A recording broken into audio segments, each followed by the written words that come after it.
உலகில் உள்ள அனைத்து கிறிஸ்தவ சகோதர சகோதரிகளுக்கு ஆண்டவராகிய இயேசு கிறிஸ்துவின் நாமத்தில் வாழ்த்துக்கள்.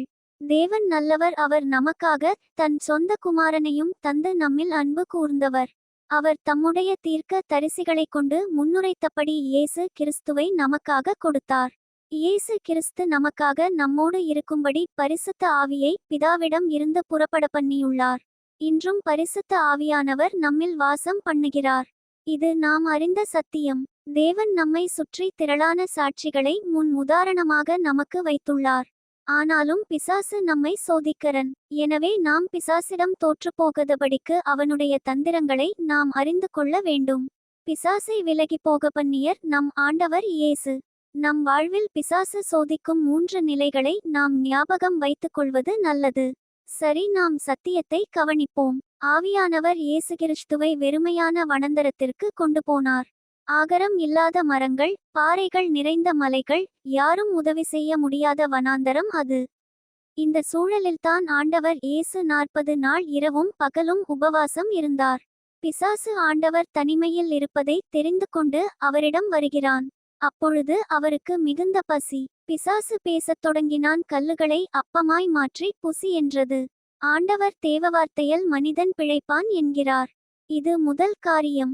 நாம் வெறுமையான நிலையில் தனிமையில் இருக்கும்போது நம்மிடம் புசிக்கக்கூடா ஒன்றும் இல்லாத சூழலில் அவனின் பேச்சு தொடங்கும். ஜாக்கிரதையாக இருக்க வேண்டும். பின்பு பிசாசு தேவைகளை குறித்து பேசியும் இடம் கொடாத ஆண்டவரிடம் தன் சொந்த சரீரத்தை குறித்து பேச்சை தொடங்கினான். தாழக்குதியும் கால்கள் இடறது காயம் ஏற்படாது என்கிறான். ஆனால் ஆண்டவர் தேவனை பரீட்சிக்க கூடாது என்கிறார்.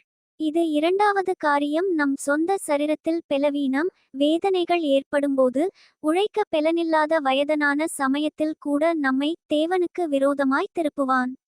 ஜாக்கிரதை. யோபுவை ஞாபகப்படுத்திக் கொள்ளுங்கள். பின்பு பிசாசு ஆண்டவரை சுற்றியுள்ள ஆஸ்திகளை காட்டி சாஷ்டங்கமாய் பணியும் என்கிறான். ஆண்டவர் தேவனை மாத்திரம் நான் ஆராதிப்பேன் என்கிறார். இது மூன்றாவது காரியம். நாம் இந்த 3 நிலைகளை மனதில் வைத்துக்கொள்ள வேண்டும்.